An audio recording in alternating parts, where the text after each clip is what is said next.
నమస్తే సార్. నమస్తే వర్మ. సార్, కవిత రియాక్షన్, కవితను సస్పెండ్ చేయడం, అసలు తెలంగాణ రాజకీయాల్లో ఈ పరిణామం రానున్న రోజుల్లో ఏ రకంగా ఉండే అవకాశం ఉంటుంది? మరి కవిత గారు కొత్త పార్టీ పెడతారా? భవిష్యత్ యాక్షన్ ప్లాన్ ఎలా ఉండే అవకాశం ఉంటుంది? కవిత నిన్న సస్పెండ్ చేసిన తర్వాత సస్పెన్షనే అన్నారు, అక్కడికి నేరుగా యాక్షన్ తీసుకోలేదు, తొలగించడం అని చెప్పలేదు. కేసీఆర్ కుమార్తె కాకుండా ఇంకెవరన్నా అయితే అన్ని మాట్లాడిన తర్వాత ఇంకా అంత సున్నితంగా చేసి ఉండేవాళ్ళు కాదు కూడా కదా. ఏదైనా ఈరోజు కవిత రియాక్షన్ మటుకు పార్టీ యాక్షన్ కంటే కూడా ఆమె రియాక్షన్ చాలా తీవ్రంగా ఉంది.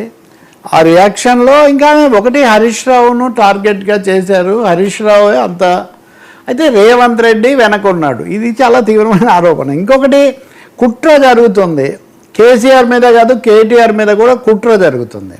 అంటే ఆమె చాలామంది మీద బాణాలు వేసినట్టు లెక్క. ఇప్పుడు కుట్ర జరుగుతుంది. ఇప్పటికి కూడా హరీష్ రావును కేటీఆర్ ప్రొజెక్ట్ చేస్తున్నారు. ఆయన నిన్న కూడా ట్వీట్ పెట్టాడు, మా 6 feet లీడర్ బుల్లెట్ అని చెప్పి 6 అడుగుల బుల్లెట్ అని అత్తారింటికి దారేది పాట తీసుకొని బీఆర్ఎస్ అధికారికమైన ట్విట్టర్లో పెట్టారు. కేటీఆర్ ఏమో మా డైనమిక్ లీడర్ అన్నాడు.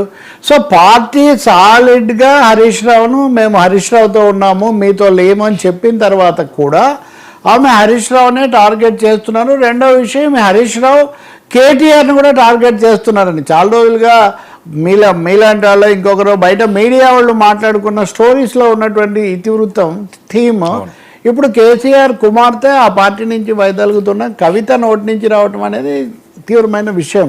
అంటే కేటీఆర్ తెలిసే చేస్తున్నారా? ఇప్పుడు ఆమె ఆరోపణ నిజానికి హరీష్ అని పైకి చెప్తున్నప్పటికీ కేటీఆర్ను కూడా అంటున్నట్టు లెక్క. కేటీఆర్ను అనడం ద్వారా కేసీఆర్ ఉపేక్షిస్తున్నారని చెప్పడం లెక్క. కాబట్టి కవిత ఈరోజు చెప్పిన మాటలన్నీ కూడా చాలా తీవ్రమైనవి. ఆమె ఈ స్క్రిప్ట్ ఆమె ఈ మాటలు ఇవన్నీ చెప్పాలని చాలా రోజులుగా సిద్ధమై ఉన్నారు. నన్ను అడగలేదు. ఇప్పుడు నేను నా మీద కుట్రలు జరుగుతున్నాయని ఆరోపించిన తర్వాత కూడా అన్నగా కాకపోయినా పార్టీ వర్కింగ్ ప్రెసిడెంట్గా అయినా నన్ను ఒక్కసారైనా అడిగారా, నాతో మాట్లాడారా, దగ్గరకు తీసుకున్నారా ఆడబిడ్డనని ఆమె ఆ ప్రశ్న వేస్తున్నారు.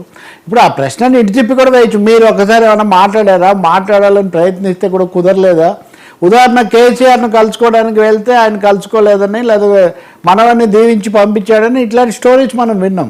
వేరే కేటీఆర్ కవిత మధ్యలో అలా జరిగిందనే స్టోరీస్ ఏమి లేవు, ఆమె కూడా చెప్పలేదు. ఇప్పుడు ఈరోజు ఆమె మాట్లాడినప్పుడు కూడా నేను ఎన్నిసార్లు ప్రయత్నించినా నాకు అవకాశం ఇవ్వలేదు అని ఏమి అనలేదు. మీరు నన్ను దగ్గరకు తీసుకొని మాట్లాడించలేదు అనే మాటే ఆమె అంటున్నారు తప్ప. కాబట్టి ఖచ్చితంగా కవిత ఈ ఇద్దరు తదుపరి ఆ వరుసలో ఉన్న ఇద్దరు నాయకులను ఆమె టార్గెట్గా పెట్టుకున్నారనేది చాలా స్పష్టమవుతుంది. ఇంకొక మాట, కేసీఆర్ను ఇప్పుడు కూడా ఆయన బిడ్డనే మా అమ్మని మిస్ అవుతాను అంటున్నారు. అంటే కేసీఆర్ని మిస్ అవుతానని ఇప్పుడు అనట్లేదు, మా అమ్మని మిస్ అవ్వడమే నాకు చాలా బాధాకరంగా ఉందని. నేను వ్యక్తిగతమైన విషయాలు కాదు, కానీ వీటి ద్వారా ఆమె ఇస్తున్న సంకేతాలు ఏంటి అని కనుక మనం ఆలోచిస్తే అందరూ ఇలాగే చేశారు వర్మ. ఇప్పుడు ఉదాహరణకు శ్రీనివాసరెడ్డి ఇక్కడ నెల్లూరు జిల్లాలో ఒకప్పుడు ఎన్టీఆర్ మీద ఆయన తిరుగుబాటు చేశాడు. ఆయన ఎంతసేపు ఎన్టీఆర్ అనే అనేవాడు. మళ్ళీ ఊరూరా మీటింగులు పెట్టి ఎన్టీఆర్ను తెలుగుదేశం పార్టీ మీద విమర్శలు చేస్తూ శ్రీనివాసరెడ్డి అని, ఇప్పుడు వాళ్ళ అబ్బాయి నల్లపరెడ్డి శ్రీనివాసరెడ్డి వాళ్ళ అబ్బాయి ప్రసన్నత వైసీపీలో ఉన్నారు. కాబట్టి చాలా సందర్భాల్లో నాయకులు తిరుగుబాట్లు చేసినప్పుడు లేదా సొంత ఆకాంక్షలతో బయటకు వచ్చినప్పుడు అధినేతను మటుకు ఏమీ అన్నారు. అధినేతను పార్టీని కాపాడడానికే మేము ఇదంతా చేస్తున్నామని వాళ్ళు అంటూ ఉంటారు. కానీ చాలా స్పష్టంగా నిన్న వాళ్ళు సస్పెండ్ చేశారు పార్టీలో. మీరు ఈటెల రాజేందర్ కూడా ఆ మాటకు వస్తే నన్ను పైకి తీసింది తీసింది అంత సారే, కానీ తర్వాత ఆయన ఎందుకో మారిపోయాడు. సో ఇది తప్పకుండా అందరూ అనుసరించే ఫార్ములానే కవిత కూడా అనుసరిస్తున్నట్టు కనిపిస్తుంది. కానీ అంత తీవ్రంగా ఎందుకు మాట్లాడారు? నా లేఖ లీక్ అవ్వడం ఒకటే మీ సమస్య అంటే ఇంకో విధంగా చేసేవాళ్ళు. కాబట్టి కవిత తప్పకుండా ఈ పార్టీలో నేను ఇమడలేను, బయటికి వెళ్ళిపోవాలని ఆమె ఖచ్చితంగా నిర్ణయించుకున్న తర్వాతే బయటపడ్డారనేది, వాళ్ళు బయట పెట్టారనే పేరుతో బయటపడ్డారనేది అర్థమవుతుంది. నిన్న మనం చర్చించాం, అలాగే ఇతరులు కూడా కొంతమంది చూస్తుంటే అసలు ఇంకా అధికారంలోకి వచ్చే అవకాశం లేని రోజుల్లోనే కుటుంబంలో లేదా పార్టీలో తనకు సరైన స్థానం లేదని ఆమె ఏడ్చేవాళ్ళు అని కూడా ఒక ఆయన చెప్తున్నాడు. అది ఎంతవరకు నిజాలు ఇంకా నేను చాలా విషయాలు భవిష్యత్తులో చెప్తాను అని ఆమె అంటున్నారు. కాబట్టి ఇంకా ఏమేమి బయట పెడతారో మనకు తెలియదు, కానీ ఆమె తీవ్రమైన అసంతృప్తితో ఆమె రగిలిపోతూ ఉన్నారు అనేది అయితే స్పష్టమవుతుంది. ఇంకా మూడోది హరీష్ రావు పాపాల భైరవుడు. హరీష్ రావు మేడిగడ్డ మార్పిచ్చాడని కూడా చెప్తున్నారు ఇప్పుడు. అంటే ఇప్పుడు ఒక విధంగా ఇవన్నీ కేసీఆర్ను సవాల్ చేయటమే. కేసీఆర్ నిర్ణయం తీసుకున్నారు, కేసీఆర్ పవర్ పాయింట్ ప్రజెంటేషన్ ఇచ్చారు, కేసీఆర్ చేశారు, కర్త కర్మ క్రియ ఇంజనీరు డిజైనరు దార్శనికత అంతా కేసీఆర్ అనుకుంటే అంత దార్శనికుడు కేసీఆర్ను హరీష్ రావు స్థలం మార్పుతో సహా బుట్టలో వేసుకోగలిగినంత పట్టు ఆయన సంపాదించాడా అంటే కేసీఆర్కు అది ఇంకొక మాట కూడా చెప్తున్నారు. ఆమె హరీష్ రావు ముందు నుంచి ఉంటాడన్న పార్టీలో ఉన్నాడంటారు, ఏం లేడు ఆయన, మొదట వద్దన్నారు, ఎందుకు డిప్యూటీ స్పీకర్ రాజీనామా చేసి తెలుగుదేశం నుంచి రావద్దన్నారు, ఈ వార్త అప్పుడు పత్రికల్లో వచ్చిందని చెప్తున్నారు. నాకు తెలుగుదేశాన్ని గుర్తు చేస్తాయి తరచూ ఈ మాటలు. ఇప్పుడు దగ్గుబాటి వెంకటేశ్వరరావు ఇప్పుడంటే బాగా తోడేళ్ళుడితో కలిసిపోయారు, కానీ ఆయన రాసినటువంటి ఒక చరిత్ర అనేక నిజాలన్న పుస్తకం చదివితే ఎన్టీఆర్ తెలుగుదేశం పార్టీ పెట్టినప్పుడు చంద్రబాబు నాయుడు ఇలాగే స్పందించాడని తీవ్రంగా అసలు ఎవరు కావాలి ఎందుకు జరిగిందని ఇట్లా అంటే ఇవన్నీ అన్ని కుటుంబాల్లో అన్ని ప్రాంతీయ పాలక పార్టీల్లో మనం చూసేటటువంటి ఉదంతాలు, అంతర్గత తగాదాలు, వాళ్ళ ఇదేమన్నా ఆశల్లో పోటీలే ఇట్లాంటి వాటికి దారితీస్తున్నాయని చెప్పి అనిపిస్తుంది. కానీ అంతిమంగా హరీష్ రావు అవినీతి చేశాడు. ఇప్పుడు రేవంత్ రెడ్డితో ఆయన చేతులు కలిపాడు. రేవంత్ రెడ్డితో ఒక విమానంలో వెళ్ళాడట. విమానంలో దిగినప్పుడే అర్థమైపోయింది ఆయన కుట్ర జరిపాడు అని. అంటే హరీష్ రావు రేవంత్ రెడ్డి విమానాల్లో మరి కుట్రలు ప్లాన్ చేసుకున్నారని కవిత ఉద్దేశం ఏమో తెలీదు. విమానాలు నడిపేదేమో పౌర విమానయాన శాఖ అవన్నీ కేంద్రం చేతుల్లో ఉంటాయి. నేను ఎవరిని ఏమీ అనడం లేదు, రేవంత్ చాలా అమాయకుడు లేదా మోదీ అమాయకుడు హరీష్ రావు అమాయకుడు, అది ఇక్కడ ప్రశ్న కాదు. కానీ మొన్న కూడా ఇప్పుడు ఒక చోట చూస్తున్నాను, మొన్న కూడా మీరు హరీష్ రావు మా సూపర్ లీడరు, మా మాస్ లీడరు. నాకు బాగా గుర్తుంది, పార్టీలో అంతర్గత సమస్యలు వచ్చినప్పుడు కేసీఆర్ నిర్ణయాలు కొన్ని జీర్ణం కానప్పుడు హరీష్ రావు అన్నను కలిశాను, హరీష్ రావుకు చెప్పానని కూడా ఆమె చెప్తుండేవాళ్ళు. సో ముందు నుంచి ఇలా ఉందా?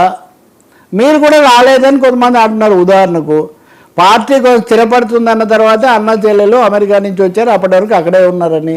సో ఒకరినొకరు మీకు అంతర్గతంగా ఏం జరిగిందో తెలియదు, కానీ మీరు చెప్పే మాటలు బీఆర్ఎస్ యొక్క పునాదిని, బీఆర్ఎస్ యొక్క అంతర్గత వ్యవహారాలను అవహేళన చేసే విధంగా, ఇబ్బంది పెట్టే విధంగా ఉన్నాయంటే మటుకు నిస్సందేహంగా కనిపిస్తుంది. ఇక రాజకీయంగా చూస్తే రేవంత్ రెడ్డి అని అంటున్నారు, కానీ తన మీద కేసు పెట్టిన బీజేపీని కానీ ఇప్పుడు మేమే వస్తా ఉంటున్న బీజేపీని కానీ కనీసంగా మేము ప్రస్తావించడం లేదు. ముందు ప్రస్తావిస్తారో లేదో తెలియదు. నేనేం బీజేపీని ఆమె విమర్శించాలి అని నేనేం చెప్పట్లేదు, కానీ ఆమె ఉద్దేశంలో బీజేపీ పట్ల మనం వ్యతిరేక వైఖరి తీసుకోవాలని నేను చెప్పాను, నాన్నకు లేఖ నేను రాశాను అంటున్నామే. మీరు ఆ మాటలే ఎందుకు మాట్లాడడం లేదు?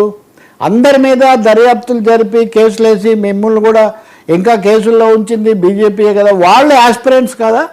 బీఆర్ఎస్ దెబ్బతినాలని రేవంత్ రెడ్డి కాంగ్రెస్ తప్ప బీజేపీ కోరుకోవడం లేదా? హరీష్ రావు బీజేపీతో కూడా టచ్లో ఉన్నాడు అంటారు.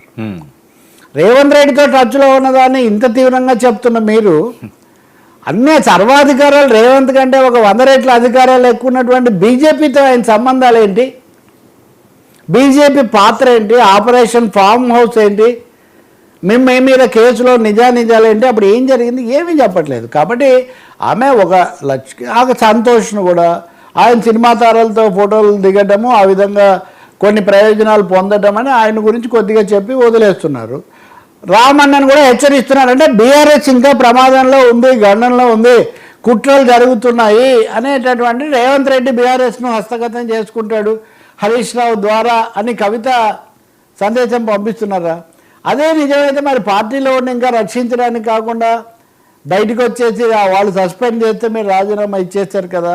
ఇవన్నీ ఈ ప్రశ్నలన్నిటికీ మరి భవిష్యత్తులో నేను ఇంకా చాలా విషయాలు చెప్తానంటున్నారు. కాబట్టి ఆమె చెప్తారేమో చూడాలి. నేను పార్టీ కోసం పనిచేస్తే నన్ను ఎందుకు తీసేశారు, నేను బీసీల కోసం పనిచేశాను, కేసీఆర్ మీద విచారణ వద్దని నేను అన్నాను, ఇవన్నీ మీరు చెప్తూ ఉన్నప్పుడు ఆ రెండో కోణమే మీరు చెప్తున్నారు. కానీ దయ్యాలున్నాయి పార్టీలో, కేసీఆర్ చుట్టూ దయ్యాలున్నాయి అంటే దయ్యాలను కేసీఆర్ పెట్టుకున్నాడనే కదా దాని అర్థం.